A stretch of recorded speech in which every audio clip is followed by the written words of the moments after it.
Good morning from Vietnam. Good evening to you from the USJ. Thanks a lot for spending your evening joining our inside sharings and share your stories to our global audience.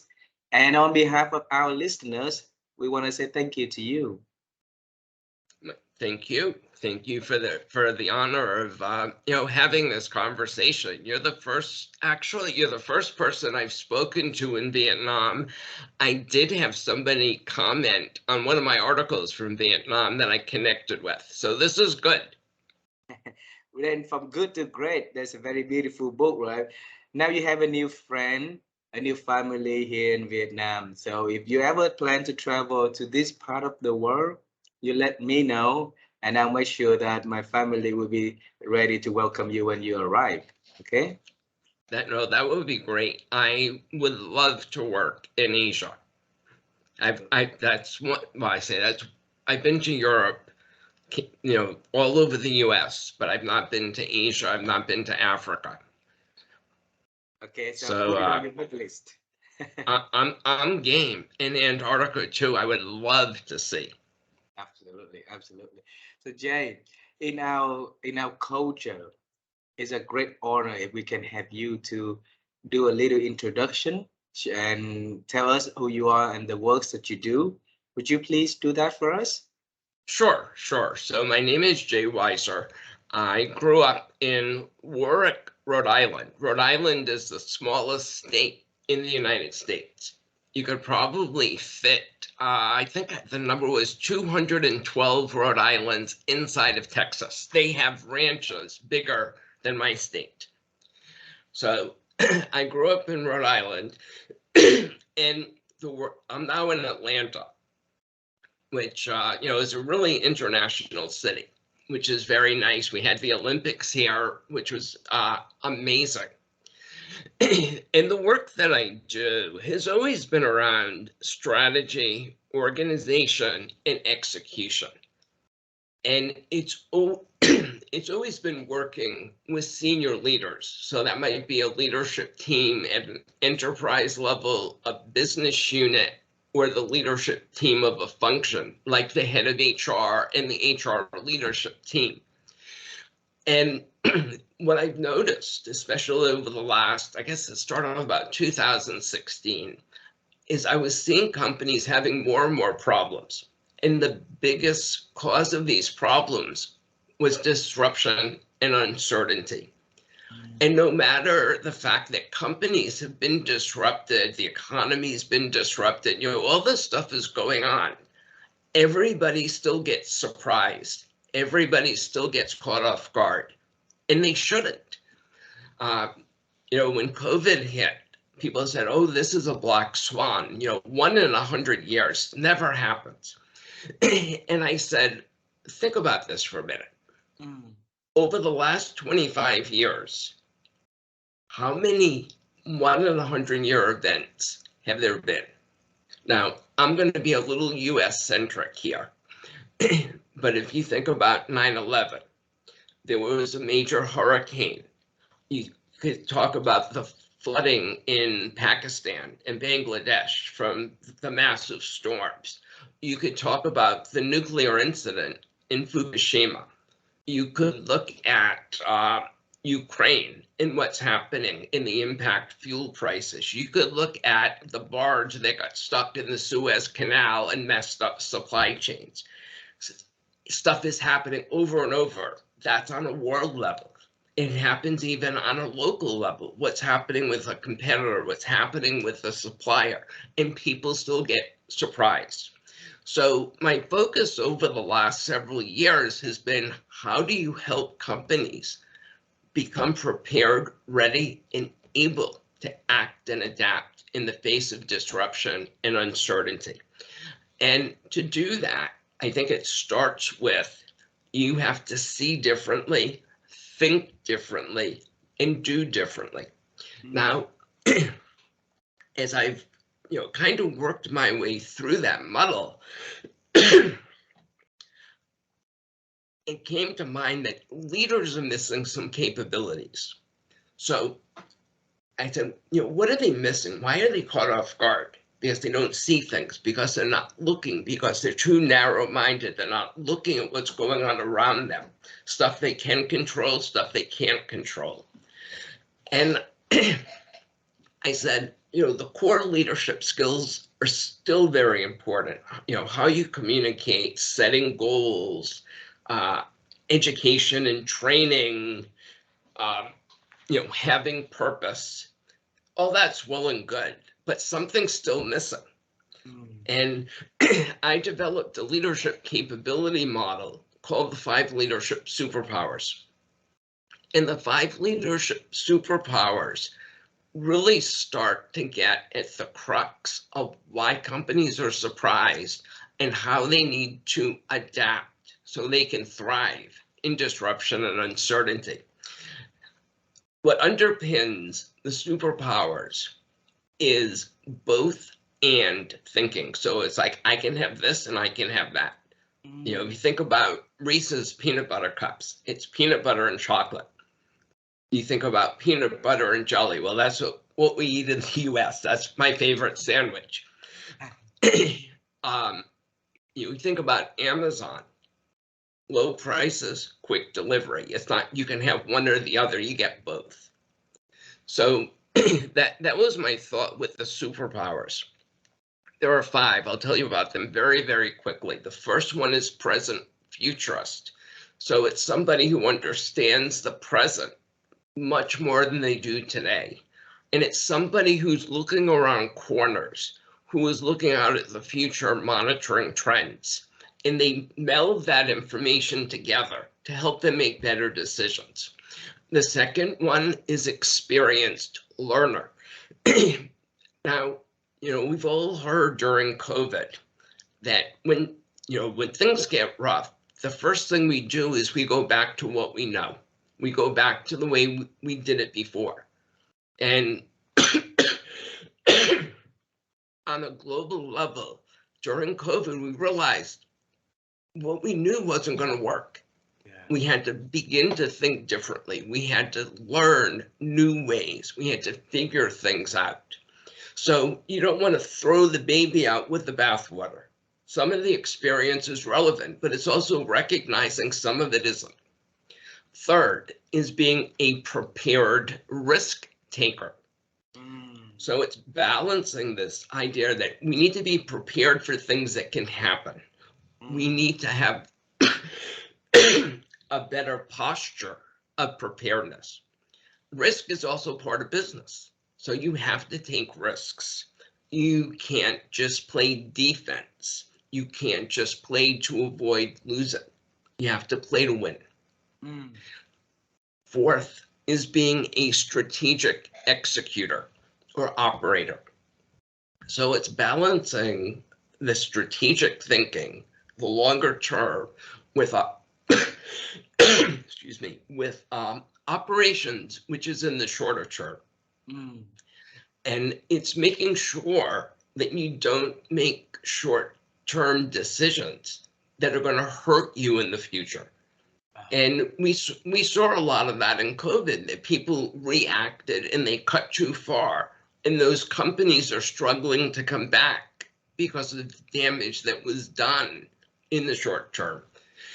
And the last one is being an accountable collaborator.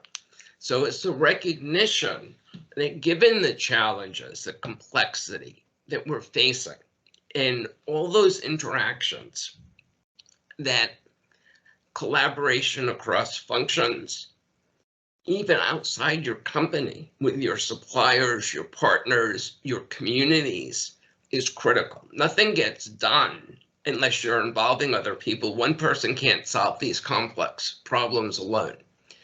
And you need accountability, but it's a team that's accountable.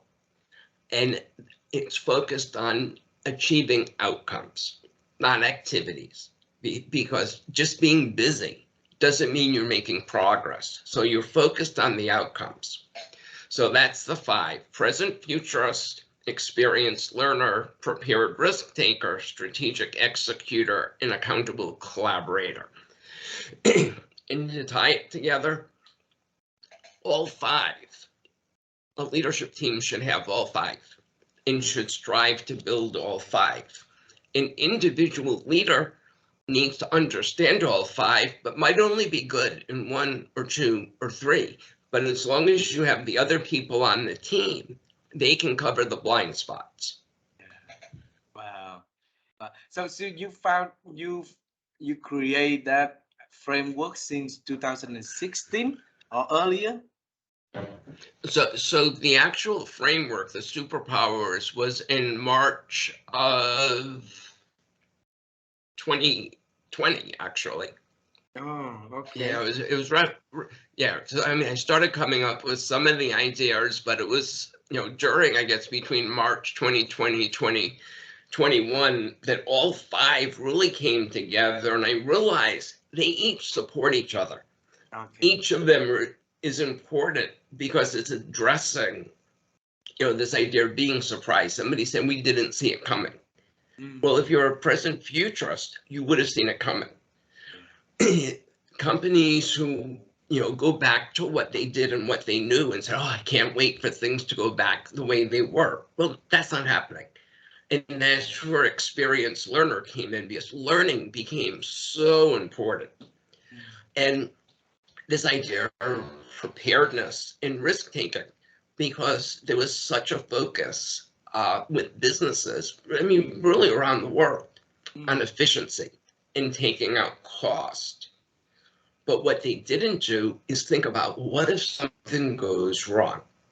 That there was no redundancy, there was no preparation. And when things are that tight, if you're driving a really great car, a BMW or a Lexus, one of the fancy ones, you can go 90 miles an hour and it's great performance. Yeah. But if you hit a bump or a pothole and you're going that fast, you're going to have problems. You're going to spin out, you're going to crash, because that doesn't account for potholes. It doesn't account for a deer running across the street or a cow coming across, whatever it happens to be. So that's where prepared risk taker, and companies need to be aware of that. They were so focused on fast and cheap that they weren't thinking, well, what if we can't get to that country? What if we can't ship? What if people can't work? And this whole idea about strategic executor, there's a tendency with leaders and companies to focus on the short term. What's the problem in front of me? Thinking about, I need to meet my numbers. And it's also, when there's risk, your natural reaction is to protect yourself and to get defensive. What do I do so I don't lose? But you don't grow by focusing on defense. The only way, if you think about it in sports, is you have to score points. You have to go on offense. Playing defense does not win games. And it's the same thing when you're in a crisis. So that's really where a strategic executor, prepared risk taker, came together.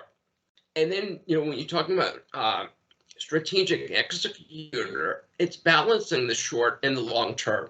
So you're not just fighting operational fires. You're not just focused on execution, but you also have to be thinking about the long term. And that was clearly a need coming out of COVID, even before. Absolutely. Well, thanks a lot. Yeah. Yeah, thanks a lot for sharing the five principles of leadership superpowers, and I think that I agree with you totally that even company has a risk management program, but it's not really well prepared and well executed. So when it comes to challenging times, the plan was not, sophisticated enough to, to have the company to mitigate and thrive, right? So when I look at the five model, it's really show, from the present up into the future, and take the offense more, like strategies to, instead of go back to the defense one. But let now travel back in time, okay? Because there's a lot of people out there who wants to build something and and who want to do something great. And I want to know how that journey leading to you doing what you are doing now. So when you were a little child, do you still remember your dreams about your future? It's interesting. I was probably an odd child. I like sports, but I wasn't very athletic. I was so curious. And, I was probably the only 8 or 9 year old who came home from school and read the newspaper and just understanding what was going on in the world. And everybody's like, go out and play, go out and play. It's like, no, I wanted to read. I would pull out an encyclopedia and just start reading because I was so curious. And it's really odd when I was watching one of your other shows, and the question was, what did you want to be when you were little, when you were younger? And the thought that popped into my head was when I was in second grade, and I wanted to be the president. I kind of laugh at it, and I liked what the president did. I liked the fact of the influence. I liked the fact of meeting other world leaders. I liked an ambassador, going to different countries, meeting with other famous people, meeting with other smart people. And that was probably weird because all my friends, they wanted to be firemen, they wanted to be astronauts, they wanted to be a doctor. My mother said, why don't you be a doctor? Well, I knew from the start being a doctor was not for me. I love medicine, I love science, but there's one thing I hate: blood, mine or anybody else's. So that immediately ruled out doctor, no matter what anybody said. My mother's like, what? Become a psychiatrist. They don't deal with blood. And I'm like, you still have to do it in medical school. No. But the thing is, the common thread with a president, with an ambassador, with a senator, with liking science, it's understanding issues and it's solving problems. And I think that's a very common thread. I like to to explore. I remember having a chemistry set as a kid, and if it said don't mix this with that, I wanted to see what happened if I did. So I would try different things. I put two things together. It's like, wow, that's foaming and the cup's getting hot. I was the one. I had the train set, and I realized if I touched this part of the transformer to that part, it would spark. God, that's cool.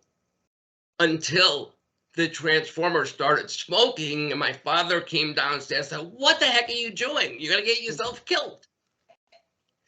So sometimes exploring gets you in trouble. I had a weather kit so I could forecast the weather, but it was always that curiosity. Beautiful. So curiosity and try to explore new things, and it got you to trouble from time to time, but it expanded your world to possibilities also. Why other people really play safe, right? Trying to be something safe, doing something that normally other people will be doing. So from that second grade, up until your university time, that curiosity can lead you to do anything except anything related to blood. That's ruled out completely, right? But you can be like an engineer, you can be any other kind of things in your life. Why did you decide to go into the business world and especially in the consulting business industry though?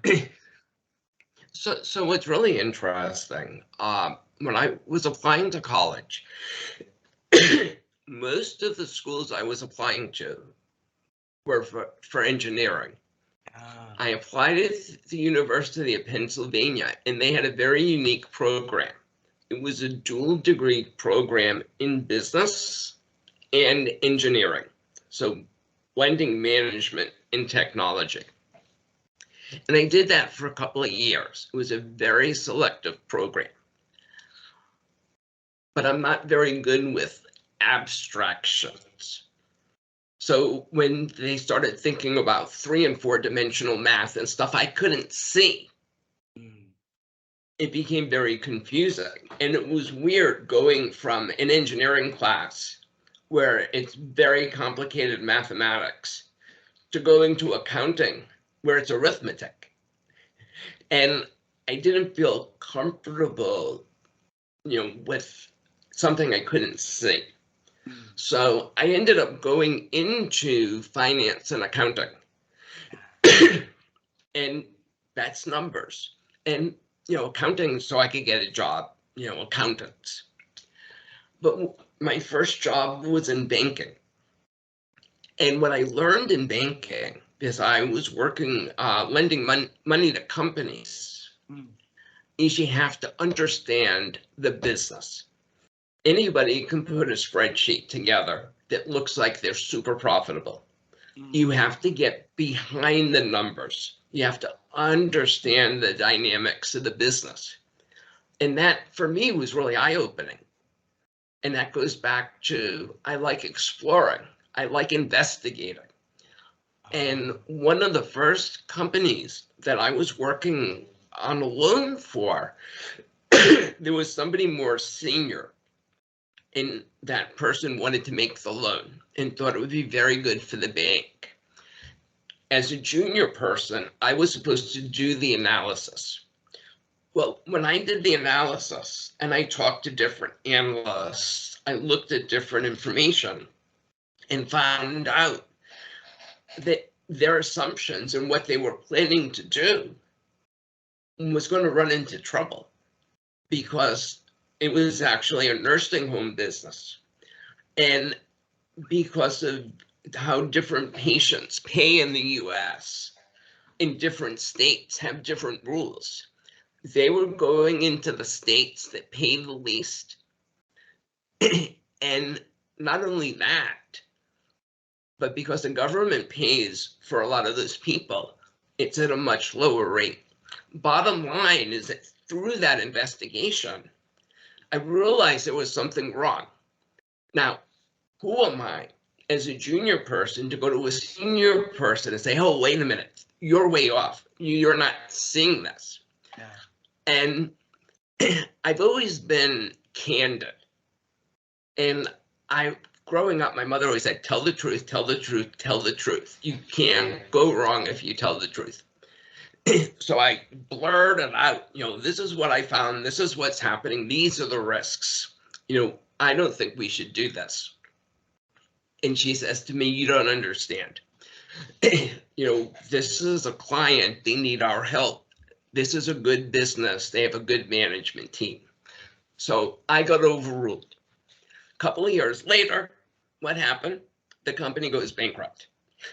I ended up being right. And, that kind of taught me, one, I like investigating and digging, and things aren't always what they seem. And then if I believe in something, I need to be able to say it. Wow. Because if I didn't say it, I'd be hiding something that could hurt a company, could hurt a business. And that's really the approach that I take into consulting, is you might not like what I have to say. It might be hard. It might realize that, you have a weakness or somebody else in the company, but I'm coming to you with a solution. How do you fix that? Recognize the issue. Let's solve the problem. Everything is fixable. Everything can be done a little bit different to make it better. And, that has been a common thread, with consulting, with strategy consulting, with customer service consulting. And I like that investigation. And I like being in a position where I have to use my head, where I can have impact, where I can make a difference, where I can make it better for somebody else. So how did you turn out from being a internal finance consultant into an external consultant and come back to the organization and provide consulting services for them? Tell us that journey. So, excuse me, when I was in corporate lending, after I was at that bank for a couple of years, I decided there was too much hierarchy. And I wasn't somebody, let's put it this way, I like to break the rules a little bit. Uh-huh. If I know something, can do something, don't tell me you can't do it. You're a junior person. So after that, I went to a firm that did bank consulting. So they would go into a bank and they would analyze the portfolio to say, are these loans good? Are these loans bad? What do you have to look out for? So again, it fed into my investigation. What I also realized is there was a technical and number side, but there was also a people side to the business in terms of how the people who were lending the money understood their customers, how they talked to their executives. So if something wasn't going good, they tried to cover it up. They tried to make it look good. So, fear of failing, not being candid, not being authentic. And I started to see for the first time really how organizations work and where some of those bad habits can really cause problems. So then I started thinking about getting my MBA. And, as I started to think about that, the first course I took before I enrolled in an MBA program was around organizational behavior. So what motivates people? How do they think? How do teams work together? What are, different models of leadership? I loved it. Absolutely loved it. And, I was taking that in the evening. And I said to myself, the people that were taking in the evening, they were working full time and they just wanted to get through to get their MBA. I didn't want to just get through. I wanted to learn. I wanted to do it right because I've always done it right before. So I took a year off. I went to a 1-year accelerated MBA program because I had an undergraduate business degree. In the courses that I liked were looking at operations. So how companies execute, how they work together, efficiency, effectiveness, organization, leadership, strategy. It's like, wow, this is amazing. These were the types of problems I wanted to solve. And coming out of that, I knew I wanted to go into consulting without question. So my first job was with Accenture, Anderson Consulting at the time. And the first client I had after I was trying to get out of banking is the merger of two banks in New York City. So I'm the banking guy. So, I have that client and it was helping them merge and working with the teams. And there was the technical side of the systems coming together, but it was also the cultures and how teams were going to work together. It was about the customer. So again, the people side. And I love that. But again, I ran into the hierarchy because consulting firms, there's an analyst, an associate, a senior associate, a manager, a senior manager, an associate partner, a partner. I wanted to move faster. I wanted to be involved in things. Oh, no, you're too junior. You can't do that. So after that, I went on my own for a little bit. And I was working with banks, but I was working with their leadership team. So they might have been smaller institutions for a community, for a region. And, here I am, I guess at the time I was 30, 32. And I'm talking to people who are in their 50s and 60s. And they're listening to me. I couldn't believe it. They're actually listening to me. And that made me feel really good. You know, I must be doing something right. I must know something. And I see things that other people didn't see.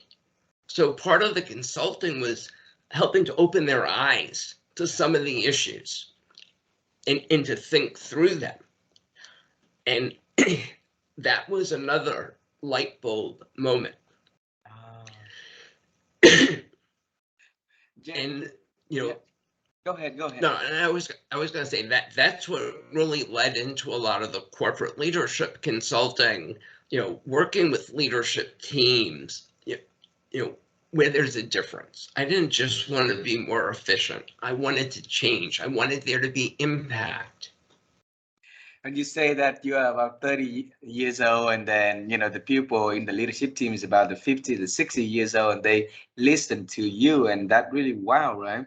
And if you bring it back onto your five leadership superpowers, because they are experienced learners, that they listen to you for advices, and to help them to see things that they did not see, they could not see, right? So, and you say earlier that you were able to see something that they don't see. So please tell us that how could you figure out and see things in the same format, in the same information, but you be able to see things that other people cannot see? What the secret? So first of all, I never thought about what you just said, which I was an experienced learner before I even thought about experienced learner as a superpower. And I think it goes back to investigating, and it goes back to people become experts at something. They think they know somebody. They make assumptions, but assumptions don't always stay the same. You know, you might say so and so will always pay me back. I don't have to worry about it. Well, what I found in some of my consulting is they might be working with one bank and another bank, and their businesses are looking out for themselves. They're not looking out for you. And so that was one piece of it. The other thing, as an outsider, I could ask questions that they wouldn't ask themselves. That somebody there, they wouldn't ask their boss, they wouldn't challenge, even if they wanted to, because of the culture. But as a consultant coming in from the outside, I could ask those tough questions and I could follow up and say, well, why do you think that? What proof is there? What does everybody else think? Honestly, because sometimes when you're in a meeting and the other people are seeing your boss, you don't want to make the boss look bad. You don't want to get in trouble for being wrong. Mm. But as a consultant, I'm being brought in to think. Uh, and some people might not like what they hear and what I help them see. But by seeing it, they can change. They can understand the issue. And again, things can get better. Yep. If you ignore it, then it just gets worse and worse over time.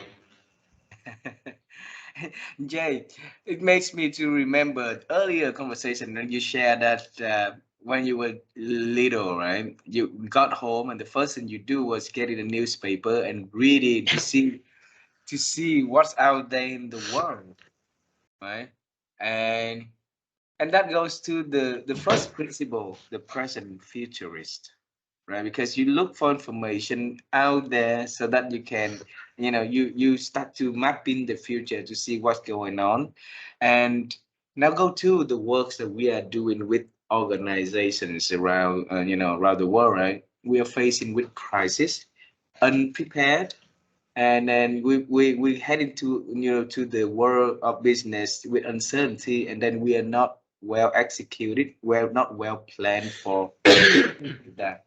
So that definitely some part of the way we operating, the way we incorporate our strategies felt in incorporating the futures onto the present, and because the future is unknown to a lot of us, right? To many, to all of us, this future is unknown. We don't know what holds in the next couple of hours. So how can we help ourselves to see a little bit further onto the future, Jay? So I think it's a couple of things. One, you have to look. You know, I've in terms of reading, I love go from different articles to different articles, different businesses, different industries. That was something that I did is I worked across many different industries, many different functions. Because I was curious, but it's also thinking about, you know, when you think about the future, there are a couple of things. One, do you know where you're going? Do you have a vision, a mission, a purpose, something, a future you're trying to get to that's different than where you are? And then what do you have to do to get there? What could get in the way? You know, it's very easy to assume that, okay, my plan is to grow 10%. So I'm going to grow 10%. Why wouldn't I grow 10%? Well, you might not grow 10% because your customer service is bad. You might not grow 10% because you can't get that particular item that you need to make your product. So I always in my head was saying, well, what if? What if this happens? What if that happens? And I think, you know, being more aware of what was going on in the world, that I saw this cause and effect linkage. And I saw things that were happening that people hadn't planned for. So I started to realize I had to think about different scenarios. I learned that, you know, solving a problem or getting from A to B is not always a straight line. Sometimes it's zigzagging. Yep. And I learned to look. Rita McGrath is a famous business professor in the US, and she wrote a book called Seeing Around Corners. And it's paying attention to those different signals. You know, a lot of times people ignore stuff. But if you pay attention, you might learn something. Yeah. And the sooner you pick up on something, the sooner you can act. The sooner you can say, okay, that's important to my business, or that's not something I have to worry about because it's not going to impact my business. But it's always about keeping your eyes open. It's about talking to different people. And that was one of the things when I found that loan that wasn't good. I didn't just look at the information I was given. If I did, I would have approved things. But I went and I talked to different people in the industry. And I said, what are the things that could go wrong? What are the things that determine in this industry whether a business is successful or not? And by asking those questions, I then began to see what the issues are and where there would be problems. So, you know, it really comes back to that curiosity. And, you know, sometimes you can't avoid being surprised. It's going to happen. But if you can anticipate it, if you're ready for it, you're going to handle it a lot better than the people who aren't. Wow. We we see the next year, it's going to be a challenge for a lot of businesses, and we'll be seeing companies starting to cut the budget and cut the, you know, like the manpower budget, but also cut all the trainings, right? And then one of the model one of the principle that you have was experienced learners. So which means learning is critical. It's important for us to see things differently, to do things differently, and to absorb the, you know, and to act in differently, right? So the cutting in the budget on the HR for the learning part is, in my belief, it's gonna hurt the organization more than it's gonna help the organization, because we move into the defense instead of going all into the offense, right? So what message should we give to business leaders to stop the cutting into the training, and continue being confident making that investment though? So I think it's a couple of things. Mm. One is businesses have changed. So if we go back 20 or 30 years, people made products. They made calculators. They made mouses. They built things. But now so much is up here. Your assets are your people's brains. Yeah. And if you stop training people, if you stop investing in people, it's like not taking care of the machine. If you don't oil the machine, it's like, oh, oil's too expensive. Well, things are going to break. So it's reminding people they have to shift their thinking and realize with people. I'm reminded of a story. And a CEO and a chief executive officer and a chief financial officer were having a discussion. And the CFO says, we really need to save money. So I think we should cut the training budget because people are leaving. They might not, we invest in them and they go someplace else. And there was a consultant in the room. And the consultant looked at him and says, you're cutting off training because you're afraid they leave. What if the people who leave, who seek the training, are the good people? And the people who stay, you still haven't trained. That's even worse. You're afraid about people leaving. If you don't train them and they stay, you're going to be worse off. So, again, it goes back, we talked about at the beginning that people are focused on putting out fires, and they don't realize that if you're always putting out fires, you're always going to be putting out fires. If you can start preventing fires, you don't have to put out as many fires. Yeah. And it's through that learning. And it's putting that in front of people. It's a challenge. It definitely is a challenge because people think, oh, it's dollars, it's money. But things have changed.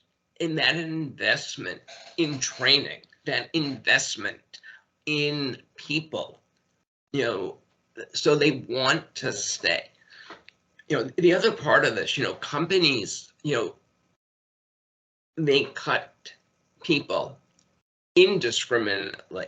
So they're not thinking who they're letting go. So if you just cut and say, everybody is going to get rid of 10%.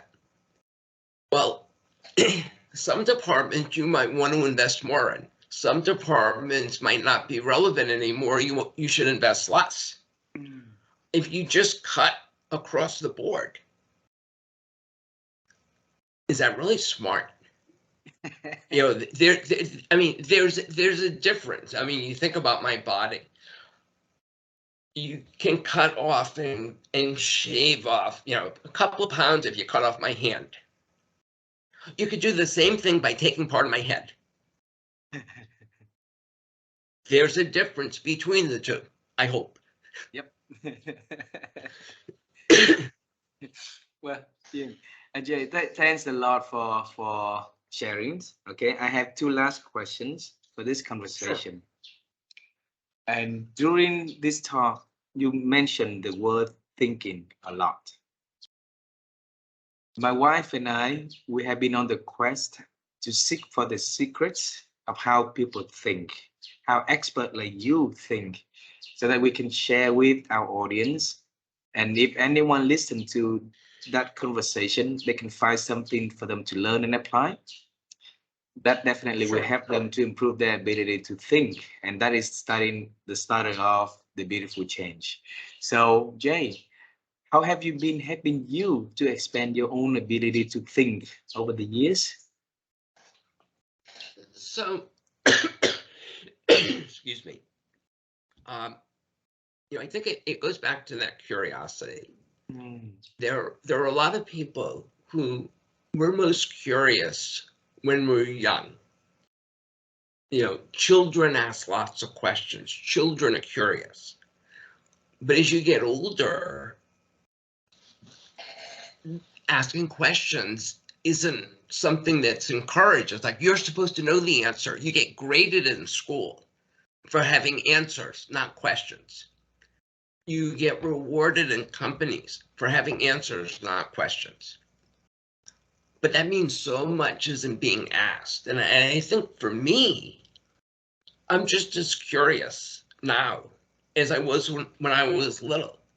I didn't let that get stifled.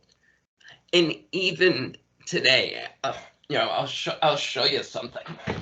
Sure. I want to show you two things.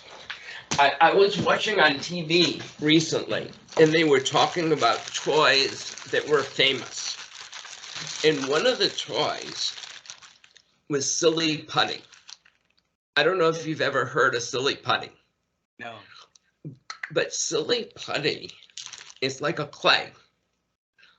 Silly Putty you can do a lot of different things with.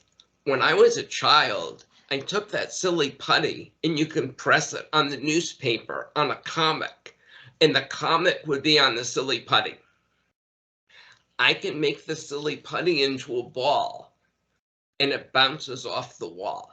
Uh-huh. I can stretch the Silly Putty and it doesn't break. Well, that's the same thing in a company. As I'm watching the show, I'm like, wow, that's really interesting. Well, companies need to be like Silly Putty. Companies need to be able to stretch and not break.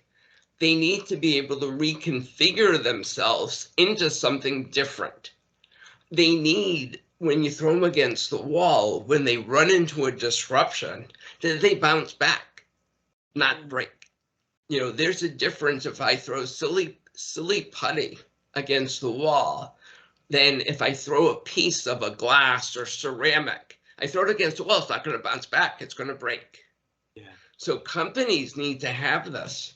The other thing, I don't know if you've ever seen one of these. Slinky. Yes, I saw it. Yes. And it was the same thing. All the things are connected. You see how it can expand and do different things. I still have that curiosity. A lot of people, oh, you're wasting your time watching that stuff. But it gives me different ideas. It's making connections. Who would have thought that watching a show about Silly Putty would make me think about organizations? So I think part of this is don't just read the stuff in your business or in your industry. Look outside. Reading about biology and ecosystems. Going to a pond and seeing how the frog gets along with the rabbit, with the snail, with the crab. It's the same thing. Companies are in ecosystems. So what are the parallels? If we think about our own bodies, our brain communicates to the rest of our body. If you cut something and that signal can't get there or something gets blocked, you can't use your hand, you might not see. It's the same thing in companies. So it's making those comparisons, seeing those connections. It's about being open-minded. I mean, even when I was in business school and you have to read, they give you assignments, read this expert, read that expert. And the first thing that came to mind to me is like, wow, these are really interesting people who are attacking problems from different ways. And I said to myself, why don't they talk to each other? Because if they talk to each other, they could actually solve something. And you know, when people say, where do you come up with your ideas? The superpowers I came up with myself. But a lot of the work that I do, you've talked to a variety of different people that I've read about and that I've spoken to, is, I'll take a little bit of this person's idea, that person's idea, somebody else's, like, okay, so like the silly putty, what can I make out of that? If I can do these three things, would that solve this problem? Wow. So it's those connections, it's those integrations. Well, then I asked you if I can have two last questions, but I need to extend to one more. All right. Okay. Because you've been having the curiosity inside of you for that long, and from a little child up until now, and then the level of curiosity is never less. It's just even more. So you need to teach us, how did you groom and grow curiosity inside of you for that long? And Well, I think it's a couple of things. It helps to have, mentors, coaches, people in your life who challenge you, who ask questions, who help you to think differently. If I think about as a parent, so I have two boys, one's 22, one's 26. And my wife is in education. She was a teacher for years. In our house, we're always reading. We're watching about science. We're watching about sports. And I've always said to my boys, it's about doing the best you can. It's about learning how to figure out a problem. It's about looking at things from different angles. So I think, we can foster that in our children. I think it's important for leaders. And there are some great leaders. You spoke with Gary Ridge. Yeah. And Gary Ridge was the CEO of WD-40. And in WD-40, I don't know if Gary told you this, but WD is water displacement. And 40 is it took 40 times to get the formula right. And, Gary said, do you think I failed 39? Do you think the company failed 39 times? We didn't fail. We learned something each time until we got it right. So it, again, encourages that learning. And they have a pledge, the Maniacs Pledge. And in that pledge, it talks about individual responsibility to learn. So don't wait for somebody to train you. Don't wait for somebody to give you something. Go out and look for it. And, encourage that in your people. I mean, a leader who can step up and say, I don't have the answer to this. Let's work on it together. I've said to clients, I don't have the answer, but I know the right questions to ask to help you get to the answer. You're never too old to ask questions. And you're never too old to, again, take the blinders off and see what's going on around you. Absolutely. Absolutely. We're never too old to learn, right? Never too old to learn. Jay, last questions. And now we are heading to the future. So one of the principle for leadership superpowers is present and futurist, right? So yes. How we are leading to the future.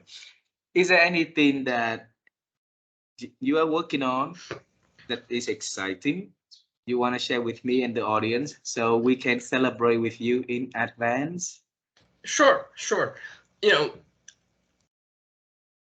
A lot of this, it's not hard. It just takes a little bit of time. You have to think differently. You have to allow yourself the time to do that. It's easy to say, I don't have time. You're not going to find the time later. Make the time now. And realize, learn from your experiences. that too often something happens and we're like, oh, I wish I did this. 10 years later, it happens again. I wish I did this. Wow, that's the same thing I wish I did before. Why didn't I do it? So it's allowing yourself to learn, making it safe for people to learn. Being able to, in the past, it was, the senior people thought and the bottom people did. Well, everybody needs to think and everybody needs to do. Yep. Because it's only when you're doing both that you actually get to see how things happen. So, I mean, for me, that's exciting. And if I can get an executive, if I can start to talk, ask questions, and we have a discussion, and I can be a catalyst to all of a sudden like, wow, I hadn't thought about that before. What if we did this? It's like bingo. The magic starts to happen. And that for me is the most fun and is the most rewarding.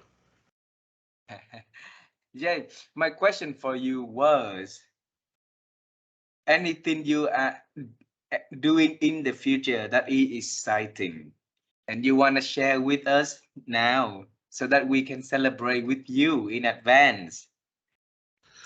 So, I think it's, things like what we're doing today.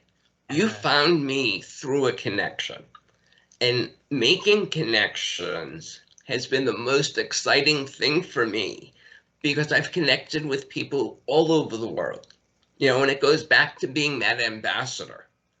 I have conversations about paradoxes, about strategy with people in England, in Greece, in India, that because of that connection, I talked to somebody in Australia today. Well, it was my today, it was their tomorrow. And it's those connections that just drives me. So, I mean, it's connections. I mean, you're talking about accomplishments. I've done probably 6 or 7 podcasts this year. I never did a podcast before. And now I see this, as a vehicle, as a way to share, to get the message out. I had 5 articles published in a magazine called Reworked. So it's reworked.co. And I've published my own stuff on LinkedIn. But this is an actual digital publication, somebody who wanted to publish my stuff. And that's been a big accomplishment. And I'm going to keep on writing for them. And I like that. I like writing. I used to think I didn't, but I do. And I'm actually getting better at it. So it's that improvement. Talking to organizations and starting to get presentations. People are starting to listen. And for me, that's exciting. Yep. When I post something and 100 different people from 20 different countries are commenting on it, I'm like, wow. That same sense of amazement when I was 30 and the 50-year-old and 60-year-old were listening to me. Yeah. Now sometimes I'm the 50, 55, 58-year-old talking to the 40-year-old and asking them questions that they hadn't thought of before.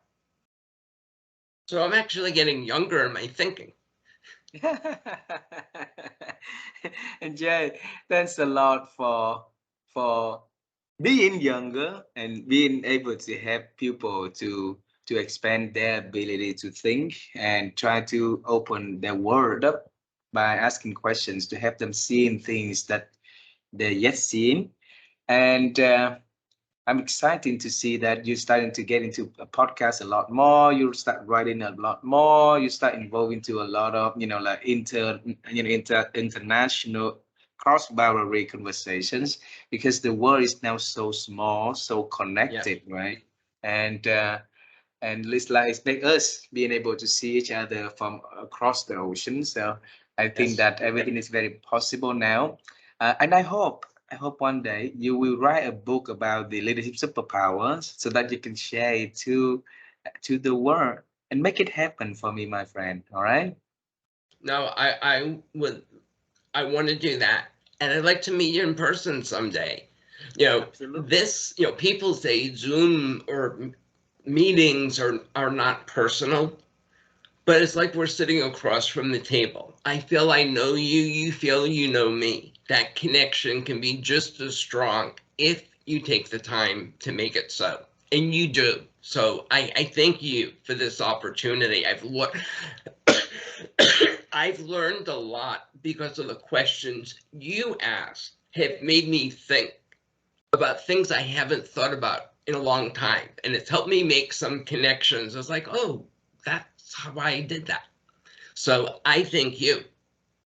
Thank you very much. Jace, please say hello to your wife and your two boys, two sons for us, okay? And I look forward to seeing you in person one day. It's either in Vietnam or in America, so we will travel there quite often too, all right? Great. We're friends now, so we need to stay in touch. Thank you. Yep, absolutely. Have a wonderful evening. Okay? You too. Bye bye. Bye.